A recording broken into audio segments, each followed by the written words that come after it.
2022 kemarin ya, pertengahan tahun tuh saya mendengar isu bahwa 2023 bakal ada resesi global. Itu tuh kayak, waduh, saya langsung cek saldo. Jika resesi itu terjadi nih di tahun 2023 ini dan dampaknya akan luas secara global dan Indonesia akan menjadi salah satu negara yang terkena dampaknya. Dan what should we do gitu, apa yang harus kita lakukan?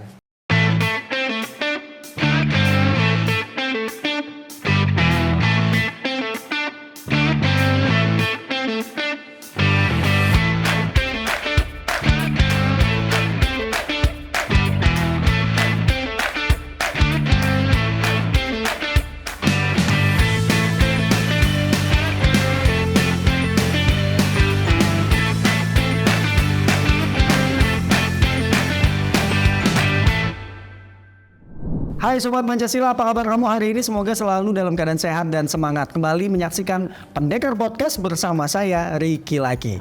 Anyway, Sobat Pancasila, Indonesia ternyata pernah mengalami 3 kali resesi, yaitu pada tahun 1963, kemudian 1998, dan terakhir yaitu di tahun 2020 lalu. Dan ini tentunya membuat kita harus bersiap-siap karena saya juga mendapatkan informasi sebuah isu tentang resesi itu akan terjadi kembali di tahun ini atau tahun 2023. Kira-kira apa saja yang harus kita siapkan untuk menghadapi resesi ini kembali terjadi? Untuk itu bersama saya kali ini kita akan membahas tentang resesi itu dalam tema kita, yaitu adalah cara menghadapi resesi ekonomi 2023, nabung atau investasi. Dan kali ini telah hadir bersama saya yaitu adalah Certified Financial Planner and Personal Finance. Siapa lagi kalau bukan Mas Febiansyah. Apa Mas Febi? Alhamdulillah sehat Pak. Saya manggilnya Mas Febi aja nih. Iya betul. Oke, kalau Mas Febiansyah sendiri ini boleh gak sih disampaikan kepada Sobat Pancasila? Mungkin ada yang masih belum tahu sebenarnya resesi itu apa sih gitu, dan apa yang menyebabkan terjadi resesi. Oke. Sebenarnya definisi resesi itu ketika pertumbuhan ekonomi minus selama 2 kuartal secara berturut-turut. Nah, minusnya itu terdiri dari apa Kak? Itu terdiri dari PDB atau produk domestik bruto. Iya. Nah, produk domestik bruto kan nilai total dari kegiatan aktivitas ekonomi di suatu negara dalam suatu periode. Misalkan nih, ketika kita menjual barang, ketika kita menawarkan jasa, itu tiap satuan ekonomi, setiap orang itu ditotalkan oleh dalam suatu penduduk itu. Nah, nilainya itu dinamakan PDB. PDB ya. Nah, di Indonesia sendiri PDB-nya itu termasuk salah satu yang tertinggi di dunia. Oh iya? Iya, karena cara menghitung PDB itu terlihat dari rumus ini ya, kayak PDB sama dengan CIGX. C-nya itu konsumsi masyarakat, I-nya itu investasi, terus G-nya itu government spending atau belanja pemerintah, terus X-nya itu ekspor dikurangi dengan impor. Nah, karena Indonesia ini negara yang konsumtif, dibilang konsumtif itu market. Nah, jadi menunjang PDB Indonesia sendiri. Jadi salah satu yang tertinggi karena jumlah penduduk Indonesia ini yang tinggi juga Kak. Oke, nah kalau bisa dikategorikan resesi itu ketika PDB-nya menurun di berapa periode? Dalam 2 kuartal secara berturut-turut. 2 kuartal secara berturut-turut. 1 kuartal berarti terdiri dari 3 bulan ya. Triwulan berarti. Triwulan. Ya. Secara triwulan berarti kalau 2 kuartal berarti sekitar selama 6 bulan. 6 bulan ya, baru bisa dikatakan sebagai resesi yang menurun. Iya. Jika PDB-nya menurun selama 2 kuartal. Iya, itu dibandingkan kuartal tahun lalu ya. Tapi ini kan kalau misalnya kita lihat Indonesia sendiri tuh sudah pernah mengalami beberapa resesi ya. Oh betul. Maksudnya pada saat 1963, 1998 yang disebabkan oleh perekonomian, kemudian pada tahun 2020 itu disebabkan oleh krisis kesehatan. Oh ya, iya kan. Nah kemudian kalau kita lihat dari isu global sendiri itu juga sudah pernah terjadi yang punya dampak besar itu adalah pada tahun 1998 dan juga 2008. Kalau 1998 itu karena krisis ekonomi Asia ya. Betul banget. Kemudian yang 2008 itu adalah subprime mortgage. Nah, kalau misalnya sekarang kita ngelihat tahun 2023 akan ada isu lagi.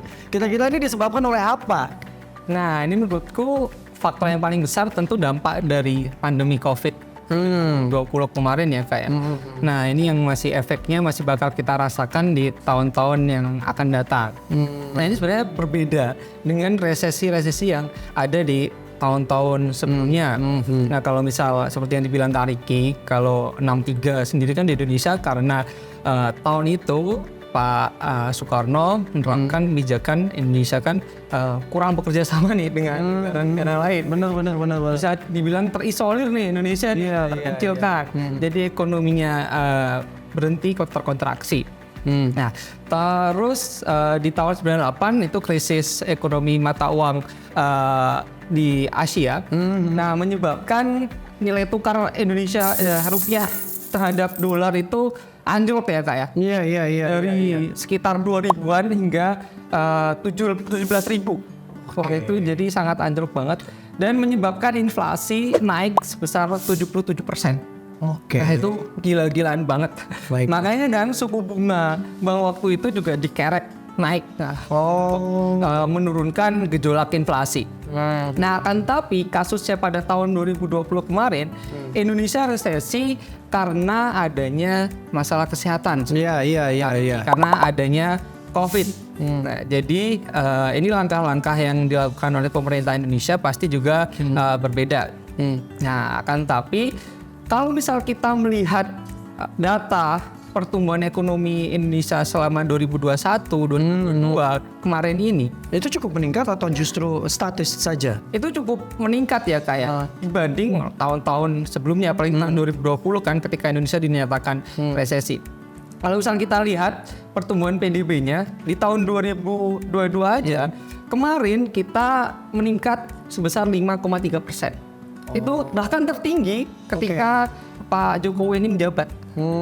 Jadi bisa dibilang Indonesia ini posisinya itu cukup bagus, cukup. Iya, cukup sehat. Tapi kalau misalnya resesinya secara global dengan perekonomian di Indonesia yang sudah cukup meningkat ya, bisa dibilang kan sudah cukup stabil. Apa tetap akan merasakan dampak atau justru masih tetap bisa ya stabil aja gitu? Oh, oke. Nah, ini kalau misalnya di Indonesia sendiri bisa terlihat cukup bagus karena tadi itu ya kayak faktor konsumsi masyarakat di Indonesia yang sudah meningkat, daya beli masyarakat sudah meningkat karena kan PPKM udah dicabut. Jadi mobilisasi masyarakat itu sudah makin longgar. Akan tapi kalau misalnya kita lihat secara lebih global, secara internasional, kalau dilihat dari laporan IMF, nah itu memprediksikan pertumbuhan ekonomi dunia aja itu cuma sekitar 2,9% kalau nggak salah ya. Jadi masih di bawah dari tingkat pertumbuhan di Indonesia. Nah bisa dibilang Indonesia ini bahkan di antara negara-negara G20 itu terbilang salah satu yang paling tinggi capaian, paling bagus sebenarnya juga. Jadi ya jangan takut. Tapi walaupun akan kena dampaknya, pasti. Tapi kita harus kita nggak boleh panik ya, nggak boleh panik, nggak boleh takut. Tapi apa nih satu alasan nih pasti kalau misalnya dengar kayak kemarin nih, saya tahu Subianes nih Mas 2022 kemarin ya pertengahan tahun tuh saya mendengar isu bahwa 2023 bakal ada resesi global. Itu tuh kayak, waduh, saya langsung cek saldo. kebetulan minimum ya saldonya. Jadi kayak apa nih yang harus saya lakukan? Apakah saya harus investasi? Apakah saya harus nabung? Apakah saya harus buka usaha saja atau apa gitu kan? Karena kita panik atau rasa takut itu kan terjadi karena ketidaktahuan, ya kan? Apa yang harus kita lakukan? Nah, kira-kira jika resesi itu terjadi nih di tahun 2023 ini dan dampaknya akan luas secara global dan Indonesia akan menjadi salah satu negara yang terkena dampaknya, dan what should we do gitu, apa yang harus kita lakukan? Nah ini sebenarnya amit-amit ya Mas ya? Ya, amit-amit. Itu ini salah satu doa yang tidak diaminkan ya. Iya, oke. Nah sebenarnya kalau misalnya kita lihat data tadi kan aman ya. Tapi jangan sampai karena banyak orang yang menakut-nakuti kalau misalnya bakal jadi resesi itu bakal kejadian beneran. Nih, nah karena kan banyak orang yang menahan spending karena mungkin lebih mending nabung, lebih mending disimpan dulu. Itu kan malah uangnya kan jadi nggak muter, Mas. Nah itu dampak yang paling kena itu pasti masyarakat yang bawah ya, masyarakat yang mungkin di pasar, di jalan, ya itu makin pembelinya makin sedikit kan. Nah itu kan malah jadi penyebab resesi. Jadi menurutku Nah, kalau misal sekarang ini teman-teman punya kecukupan ekonomi, kecukupan dana, ya belanjalah seperti biasa. Oke, baik, intinya tetap shopping, tetap mewah. Nah, tetap dalam batas-batas ya wajar ya Mas ya. Nah, pakai analogi kalau misal di pesawat gitu kan. Kalau misal ada keadaan darurat, ketika ada oksigen itu kan kita menyelamatkan diri sendiri ya. Nah, itu baru menyelamatkan orang lain. Oke. Nah, kayak gitu dulu. Pastikan ya sebelum kita menyelamatkan kondisi di lingkungan sekitar kita udah memastikan kondisi ekonomi kita udah kuat. Nah, sebagai CFP sendiri saya menyarankan perkuat keamanan keuangan teman-teman. Itu ada 4 faktor, Mas. Iya. Yang pertama itu terlihat dari cash flow. Cash flow-nya yang jelas ya penghasilan harus lebih besar daripada pengeluaran. Soalnya kebetulan kalau di Jakarta ya khususnya itu bukan cuma gedung yang tinggi tapi gaya hidupnya juga. Jadi ya itu dia benar bilang Mas, cash flow itu penting banget loh. Pendapatan tuh harus lebih besar ya daripada gaya hidup. Ya itu kan ada pepatah jangan sampai lebih besar pasang daripada tiang. Itu kayak kita dengernya gampang tapi prakteknya mungkin susah ya. Karena tiap hari diajakin nongkrong. Ya, makanya gengsinya besar, gajinya kecil. Itu Anda memang. Nah, itu banget. Terus apa lagi tuh? Terus yang kedua yaitu harus punya yang namanya proteksi dan dana darurat. Nah, proteksi minimal ya punya asuransi kesehatan loh. Kita punya BPJS pemerintah itu preminya kan nggak terlalu besar juga. Betul.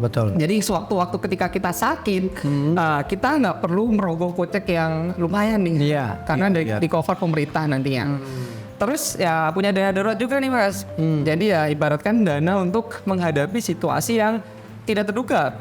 Karena kan efek dari resesi ini salah satunya kan banyak yang layoff, banyak pemutusan hubungan kerja. Jadi amit-amit kalau misal di PHK kita punya dana darurat, kita masih bisa survive selama 3 bulan ke depan, 6 bulan ke depan. Kita masih bisa cari pekerjaan lain misalkan, atau ya mulai usaha. Nah gitu. Perlu tuh punya dana darurat tuh perlu ya. Tapi mas sayang teman-teman saya setiap hari darurat. Udah punya dana daruratnya setiap hari. Jadi pakai terus ya. Bener sih, memang harus punya dana darurat itu tabungan ya. Iya betul banget. Kalau bisa makanya rekeningnya dipisahkan Mas, antara rekening untuk kehidupan sehari-hari, belanja, spending dan lain-lain, sama rekening untuk dana darurat. Nah ini dipisahkan lah, ya jangan disamakan, bener. Kemudian apa lagi? Ya yang ketiga itu pengelolaan utang. Nah jangan sampai kita ambil utang produktif itu lebih dari 35% dibandingkan penghasilan kita. Jadi let's say penghasilan 10 juta, cicilan maksimal yang disarankan itu 3,5 juta. Oke. Nah ini baru ngomongin utang produktif. Kalau utang konsumtif, nah itu jangan ditambahin lagi. Sebenarnya maksimal secara aturan idealnya itu 15% dari penghasilan kita. Nah tapi kan realitanya banyak banget yang punya pay letter, punya credit card, sampai pinjol pun juga mewadahatkan. Itu saling tunjuk nih semuanya. Semuanya saling tunjuk. Soalnya semuanya ngutang satu sama lain.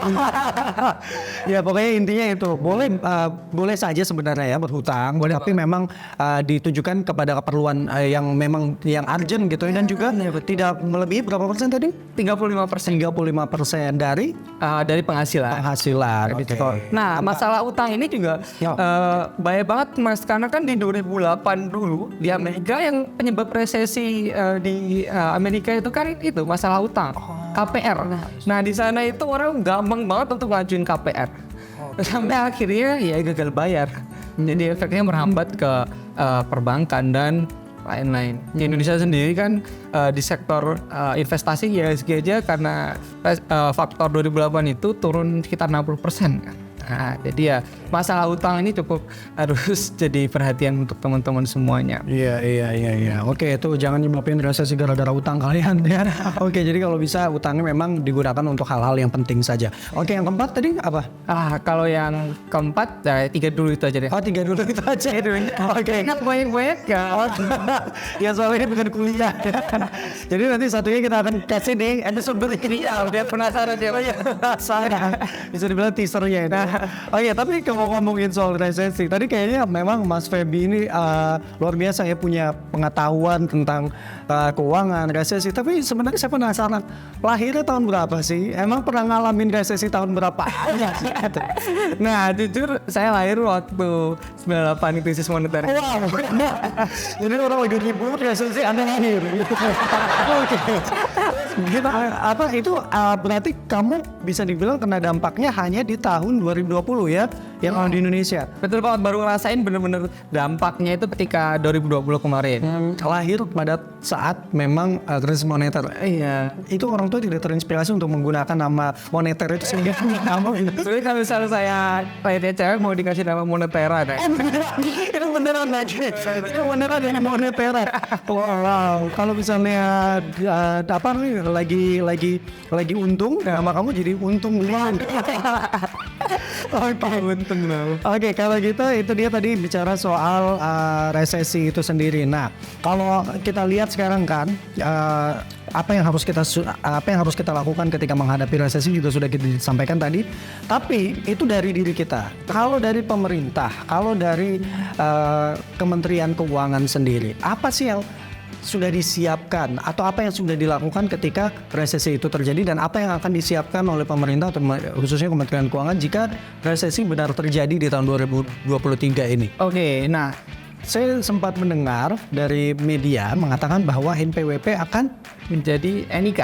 itu benar.